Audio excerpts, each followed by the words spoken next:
ti rithathi ĩmwe kana igĩrĩ, ĩndĩ nĩ rithathi igana rĩmwe iria irarĩ moko-inĩ ma kĩmwana kĩmwe mwena wa Samburu mũgarũ na watho. Jana mwendo wa saa 12 polisi wale walikuwa patrol area ya Kisima Trading Center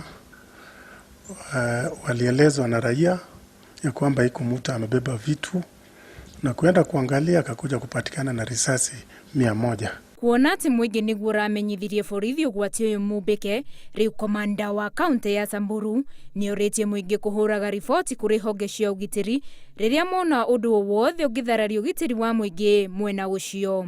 Naimiza raia ya kwamba wakiona vitu kama hizo waeleze askari haraka, alafu ndio tuzuie hii uhalifu mingi inaendelea within this area. Guku uthuthuria bara nginya ugithie na mbere, mwikuirwo uyu riu ahingiritwo ceceni-ini ya borithi ya Maralal thutha wa guthamio kuma ceceni-ini ya Kisima, na no atanyitwo kurugamio bao-ini gucokia thitango cia gukorwo na rithathi atari na marua. Sitakiwa na makosa ya kuwa na risasi bila kibali. Handu-ini ha Inooro TV, njitagwo Winnie Kimani.